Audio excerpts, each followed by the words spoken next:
Bueno, también tenéis debajo del vídeo Buenas tardes, estimados alumnos, estimadas alumnas. Vamos a comenzar con el tema 6, la norma y el ordenamiento jurídico. Ya sabéis que debajo de este vídeo vais a poder encontrar el tema que estamos viendo, los test, bueno, pues todas las cosas que os van a servir para preparar el tema. Bueno, sin más preámbulos, vamos a comenzar. Bien, hay una introducción en el libro que nos habla sobre la norma. Nos dice que lo jurídico no se reduce solamente a la norma, como una ley o una norma, sino que la norma es algo más amplio, más en sentido general. La norma es fuera de lo jurídico, la norma es una pauta, puede ser una pauta de comportamiento, una regla.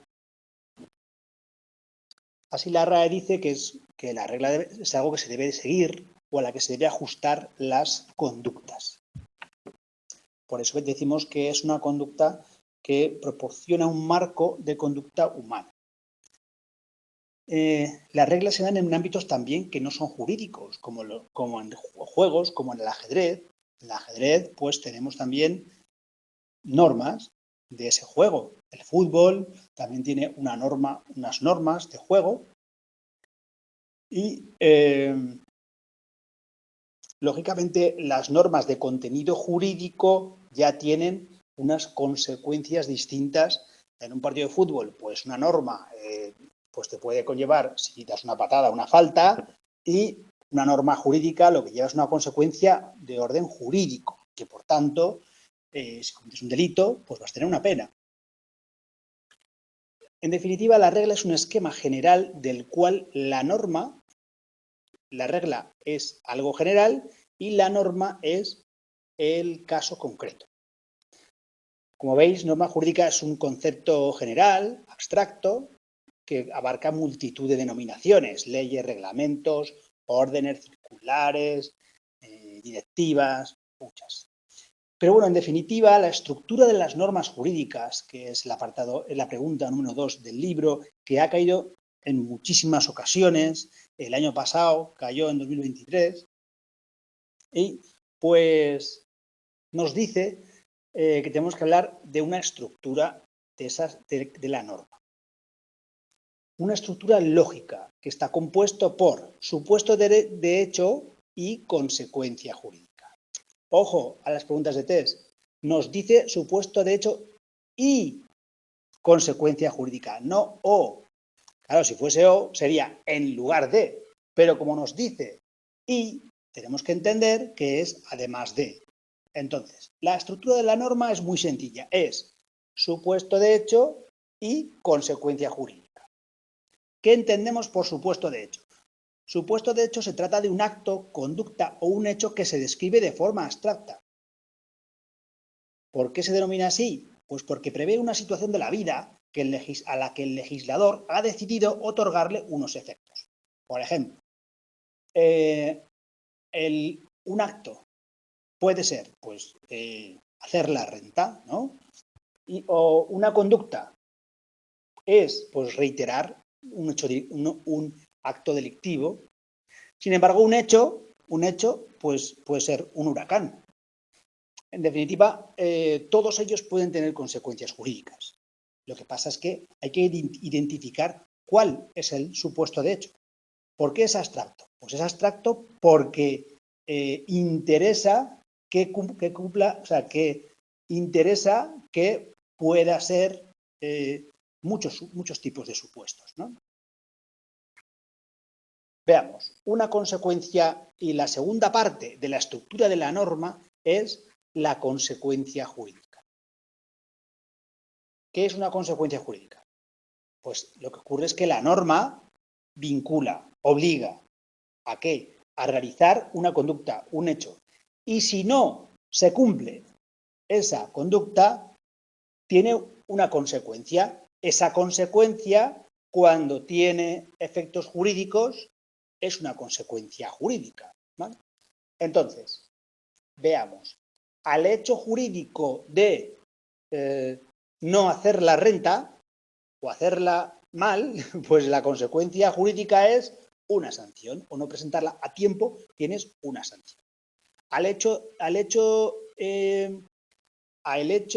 jurídico de no, al hecho jurídico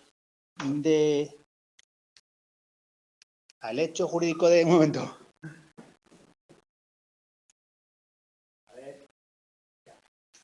Al hecho jurídico de, así que queda mejor, por eso lo pongo, al hecho jurídico de cometer un acto delictivo, pues tiene una consecuencia jurídica que es una pena, ¿vale? Y al hecho, y un hecho que es un huracán, ¿puede tener consecuencias jurídicas? Pues sí, porque hay consecuencias jurídicas de hechos naturales.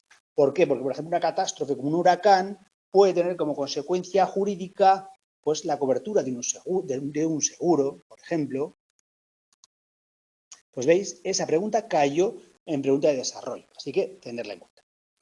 Luego hay un debate sobre el contenido esencial de las normas jurídicas. También ha habido en desarrollo alguna vez esta pregunta. Entonces, ¿a qué se refiere? Se refiere a que hay un debate sobre cuál es la esencia última de las normas. ¿Qué es el contenido esencial de la norma? Entonces hay distintas posturas filosófico-jurídicas. Entonces, la posición imperativista lo que nos dice es que el contenido esencial de las normas jurídicas, su núcleo irreductible, son los mandatos. Estos mandatos, que son emanados del poder soberano y son dirigidos a los ciudadanos para que los cumplan. ¿Ves? Aquí el papel de la coacción aparece en segundo plano, porque lo que importa no es que se reprima esa transgresión de la norma, sino que las normas de coacción serían instrumentales o secundarias. Aquí lo importante es que el mandato sea fuerte, sea potente, ¿vale? Por eso es imperativista, porque es imperativo, ¿vale? Esa es la postura.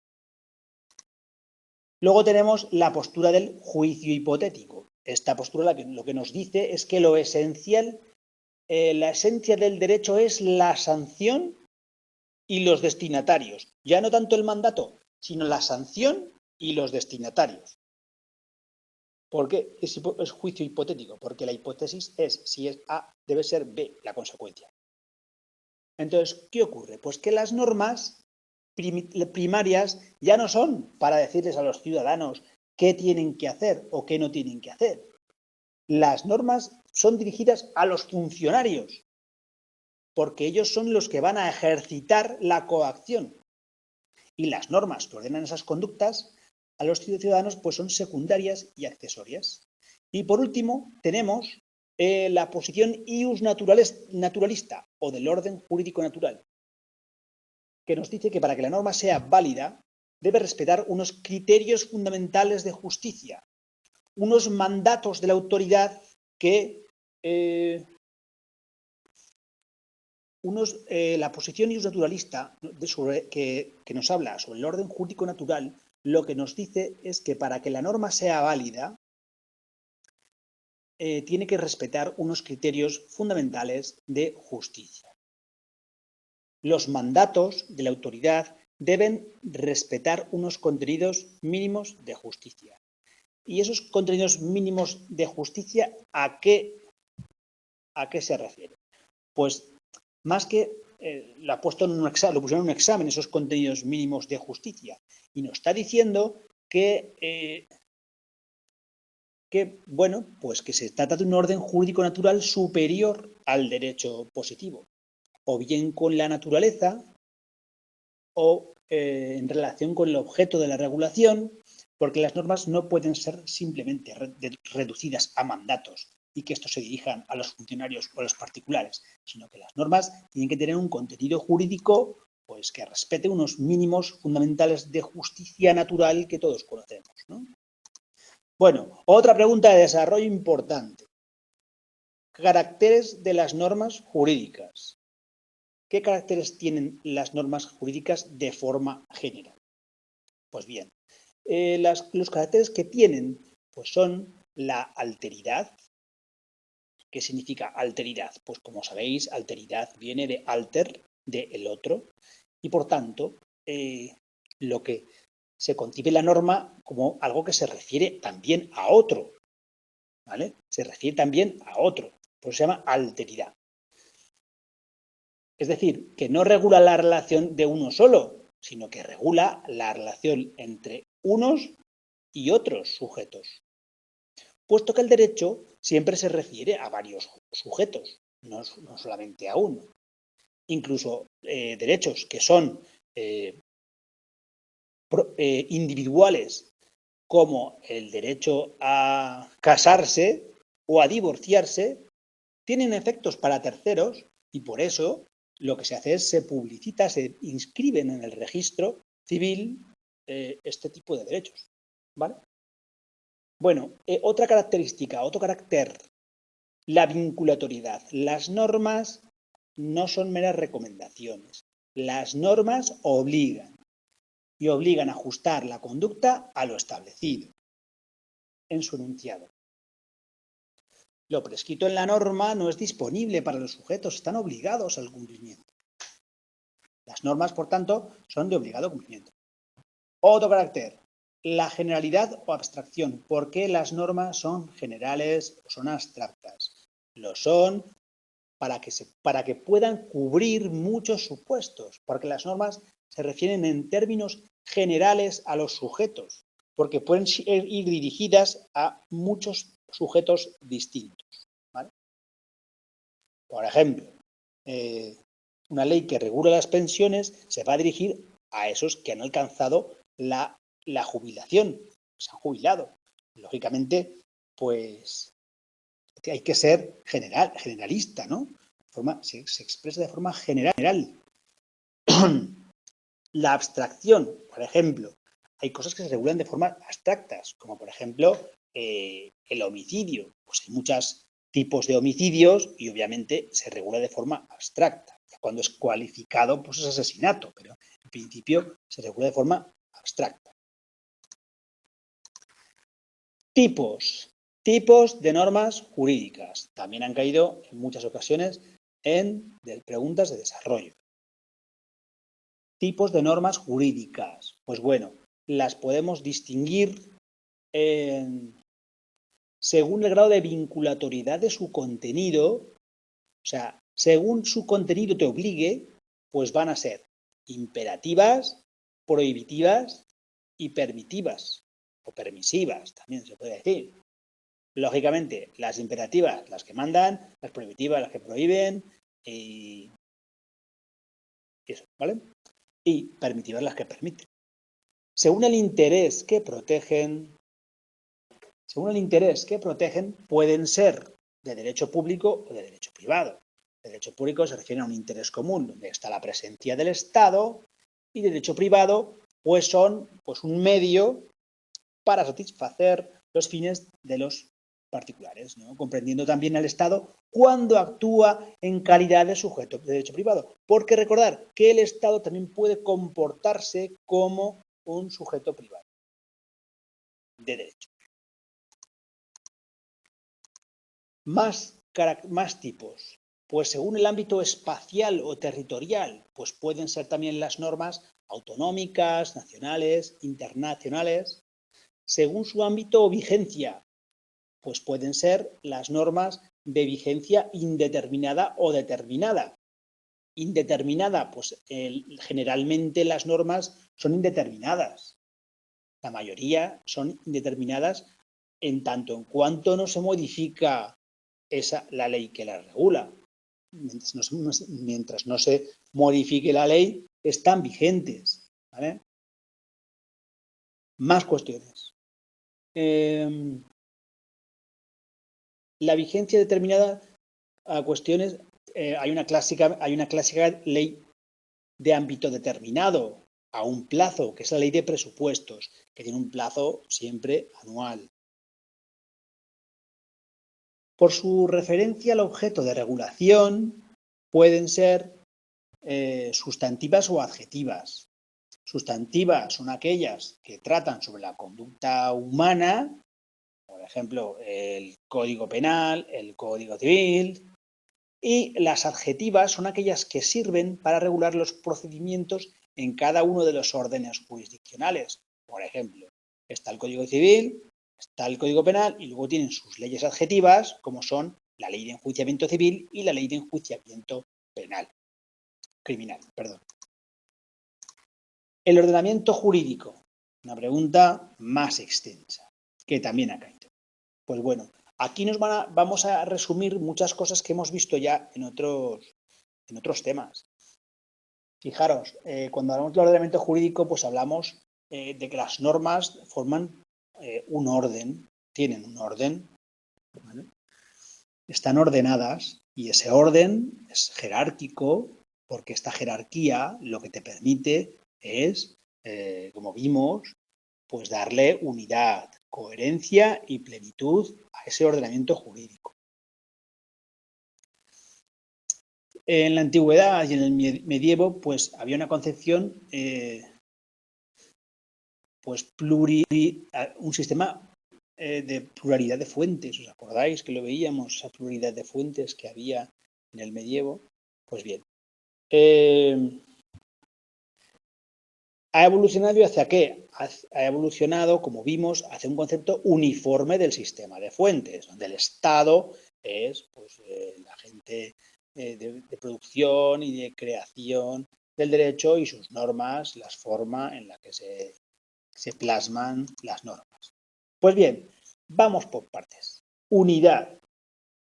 En el ordenamiento jurídico, la unidad del ordenamiento jurídico supone la validez y la jerarquía normativa. ¿Por qué?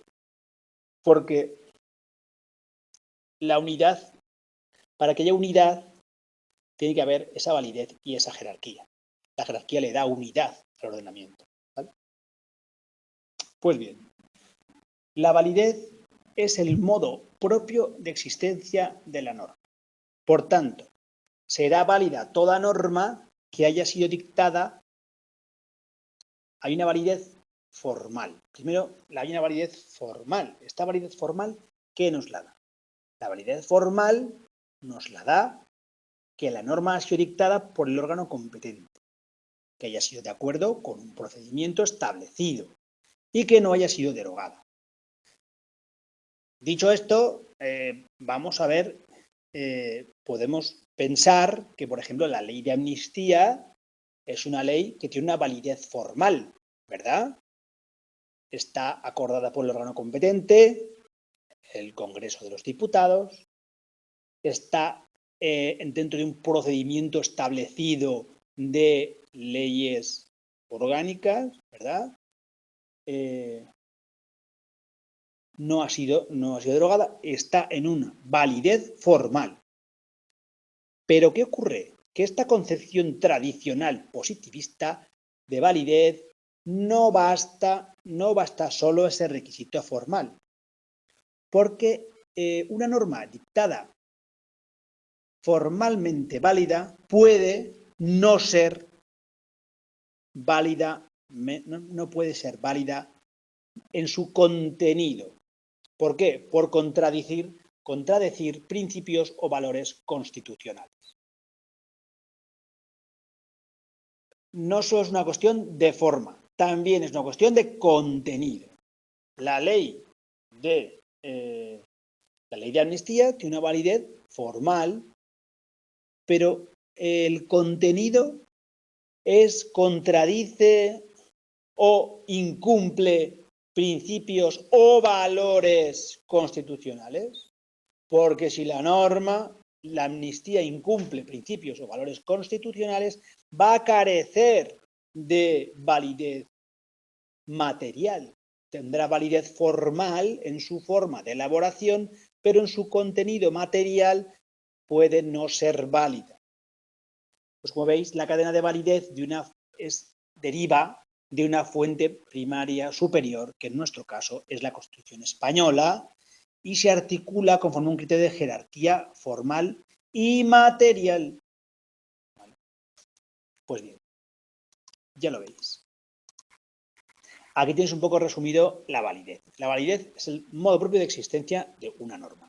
La validez, pues eso, tiene requisitos de forma. La validez tiene requisitos de forma. Y entonces, ¿cuáles son? Formales, dictada por órgano competente, en un procedimiento establecido y que no haya sido derogada. La validez de una norma expresa su pertenencia a un sistema normativo, por eso es válida. La unidad del ordenamiento jurídico, la coherencia y la plenitud son las notas clásicas del ordenamiento jurídico, pero ¿y el requisito de validez de contenido? ¿Qué supone? Pues supone no contradecir los principios y valores constitucionales. ¿O algo más? Bueno, pues también puede ser más, porque la justicia de una norma también se refiere a la adecuación de la misma al sistema de valores. Si la norma se adecua al sistema de valores, entonces la norma será justa.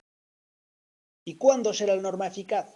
Pues será eficaz la norma si tiene un grado de aceptación. ¿Cuál es el grado de aceptación de la norma? Entonces será eficaz y el cumplimiento de la propia sociedad. Aquí hay unos requisitos de validez de contenido que en muchas ocasiones no se tienen en cuenta, ¿vale? Y en esta ley de amnistía, pues menos. Pero bueno, veamos también esta validez en sentido vertical. ¿Qué supone? Pues la cadena de validez se ordena en concepto de jerarquía. Unas normas son superiores a otras, una posición jerarquizada de los órganos que la dictaron. Esto es la jerarquía normativa. Lo tenemos en la Constitución Española, artículos 9.3 y 1.2 del Código Civil. En un sentido horizontal, pues también, a veces también se ordena mediante este concepto de competencia. Se sitúan ya no unos sobre otros, sino unos junto a otros horizontal. Para comprender mejor la noción del ordenamiento jurídico, pues tenemos, lógicamente, el concepto de la pirámide escalonada, pirámide normativa que ya vimos, en estos grados jerárquicos que estableció Kelsen, Hans Kelsen, y obviamente este positivismo, pues de alguna forma excluye el derecho natural de esta concepción. En las normas españolas, ¿qué ocurre? Pues lo que ocurre es que tenemos en la cúspide la Constitución, donde nos habla de los derechos fundamentales, la estructura de los tres poderes estatales, legislativo, ejecutivo y judicial, esos contrapesos, la organización territorial en el título octavo, la norma es lo que da unidad al conjunto de sistema, el imperio de la ley en el artículo 9.2, las leyes que proceden del legislativo, pues se ordenan también en leyes orgánicas, que son aquellas que regulan derechos fundamentales, libertades públicas, régimen electoral, estatutos de autonomía, que se requiere para su aprobación mayoría absoluta, y las leyes ordinarias, que basta la mayoría simple sobre el resto de materias de la Constitución. Y luego tenemos también la legislación delegada, que son los decretos legislativos. Ya veis, pues el Parlamento, esto permite al Parlamento delegar en el Gobierno la potestad de dictar leyes mediante los decretos legislativos. Delegan en el Ejecutivo, en el Gobierno, pues la posibilidad de decretos legislativos para refundir una ley o para redactar una nueva ley. Los decretos ley son medidas justificadas en la expresión extraordinaria y urgente necesidad. Y, como veis, el Gobierno es quien podrá adoptar las medidas excepcionales en esta expresión de extraordinaria y urgente necesidad. El artículo 86 de la Constitución Española nos lo dice, que en caso de extraordinaria y urgente necesidad, el Gobierno podrá dictar disposiciones legislativas provisionales que tomarán forma de decretos ley y no podrán afectar las instituciones básicas del Estado, a los derechos y deberes y libertades de los ciudadanos del título 1 y al régimen de las comunidades autónomas ni al derecho electoral. También tenemos la potestad reglamentaria de la administrativa. Aquí lo que tenemos es, pues eso, que son los reglamentos. Los reglamentos son el instrumento de la potestad propia del Gobierno. Esto es que no procede de la delegación del Parlamento, sino que es del propio gobierno. Propia del gobierno, de rango inferior a la ley. El rango normativo es inferior a la ley. El reglamento es una ley en sentido material, pero no en sentido formal. No es una ley en sentido formal, no cumple los requisitos formales de la ley. La normativa de los reglamentos, la forma de los reglamentos es la de los reales decretos. En el Estado y en las comunidades autónomas y en las entidades locales, estos reglamentos tienen la forma de decretos. Hemos visto un poco sobre la unidad y vamos a ver un poco sobre la plenitud, que también ha caído alguna vez en desarrollo o puede caer algún día. ¿La plenitud qué es? Pues la plenitud lo que nos habla, la plenitud nos habla sobre las lagunas. Puede haber lagunas que... Ya estamos conectados. Bien, lo que os decía, puede haber lagunas en el ordenamiento jurídico que se deben a un defecto en la relación de los preceptos legales por parte del legislador que no supo adaptar a toda la norma de todos los posibles casos o que aparezcan nuevos fenómenos sociales que las normas no han contemplado aún. Por ejemplo, han aparecido las criptomonedas y sin embargo no ha aparecido ninguna regulación o va apareciendo regulación al respecto de las criptomonedas, ¿vale? Entonces, puede generarse una laguna por ese motivo de que un fenómeno social, la sociedad va siempre por delante de los hechos, ¿no? Pues bien, ¿qué ocurre? Pues que la plenitud supone que hay que dar solución a esas lagunas y colmarlas. ¿Cómo? A través del sistema de fuentes. ¿Por qué? Porque el juez tiene la obligación inexcusable y no puede abstraerse de resolver el caso planteado alegando ausencia, insuficiencia o oscuridad en la ley. Los jueces y tribunales tienen el deber inexcusable de resolver, en todo caso, los asuntos que conozcan, ateniéndose al sistema de fuentes establecido. El procedimiento para completar el ordenamiento jurídico ante la existencia de lagunas se llama integración. ¿Cuántas veces hemos visto sentencias en las que los jueces dicen, no, es que la ley es un poco insuficiente o no contempla estos supuestos? Perdone usted, que la ley no los contemple no significa que usted se abstenga de resolver o que resuelva diciendo que la ley es insuficiente. Pues si la ley es insuficiente, aplique el sistema de fuentes, que es lo que nos dice el libro. ¿Cuál es el sistema para completar la existencia si hay una laguna? Pues la integración. Veremos qué hay tipos de integración distintos.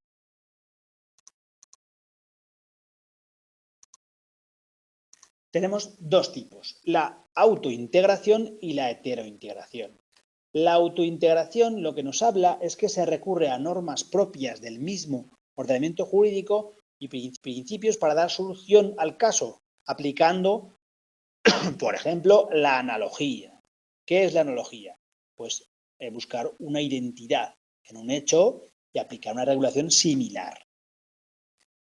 O elaborando un principio general aplicable, esa sería la analogía de ley, y otra sería la analogía de derecho, que es elaborando un principio general aplicable al supuesto. Luego tenemos también la heterointegración, que supone un recurso al ordenamiento jurídico diferente, que esta cayó en TES un año, a aquel en que se plantea la laguna. El factor esencial de la heterointegración es, pues eso, por ejemplo, recurrir a una norma de la Unión Europea, sería heterointegración. Las lagunas, en todos los casos, sin una forma de resolver esas lagunas en todos los casos en que no estuvieran previstos. La coherencia, ¿qué significa el principio de coherencia? Pues supone que dentro del ordenamiento jurídico no existan contradicciones o antinomias entre sus normas. La antinomia supone que hay dos normas que pertenecen al mismo ordenamiento jurídico, que están referidas al mismo destinatario y que tienen regulaciones contrapuestas. Eso es una antinomia. Entonces, ¿qué ocurre? Pues que hay que... ¿Cómo la resuelvo la antinomia? La incoherencia. Una contradicción es una incoherencia para un sistema que se califica de unitario. Entonces, existen tres criterios para resolverlos, que aquí lo tenéis un poco explicado, pero yo os he hecho un pequeño resumen que va muy bien para los test. Aquí lo tenéis en el tema. Fijaros, el criterio jerárquico debe primar sobre los otros dos. En caso de conflicto entre el cronológico y el de especialidad, prevalecerá el de especialidad y después el cronológico. Aquí lo tenéis. ¿Cómo lo preguntan en los tests? Pues lo preguntan. En la resolución de las antinomias prevalecen por orden los siguientes criterios. ¿O criterios para resolver las antinomias? También. Pues son jerárquico, general, el que prima sobre todos es el jerárquico. ¿Por qué? Pues porque estamos en un sistema jerárquico piramidal, recordarlo. Pues lo primero es el sistema jerárquico. El segundo criterio, el de especialidad. El del derecho más especial, más específico. Y por último, el cronológico, el que norma ha sido dictada en primer lugar. Pues muy bien, con todo esto hemos llegado al final del tema. Al final del tema os he preparado un esquema con la estructura lógica, supuestos de hecho, consecuencia jurídica, para que lo desarrolléis. Tenéis ese contenido con distintas teorías, la imperativista, la del juicio hipotético, la ius naturalista, distintos caracteres de las normas, como son la alteridad, vinculatoriedad, generalidad y abstracción, y por último, distintos tipos de normas. ¿Según qué? Pues según sea la vinculatoriedad, según sea el interés, según sea el ámbito espacial, el ámbito temporal o el objeto de regulación. ¿De acuerdo? Bueno, pues muchas gracias, Alexandra, por seguirnos en el directo y a los que habéis estado también en el directo. Y bueno, pues repetiremos más estos directos si os gustan. Así que, pues nada, muchas gracias. Espero que empecéis bien este segundo parcial y que nos veamos pronto. Un cordial saludo a todos y nos vemos en la próxima clase.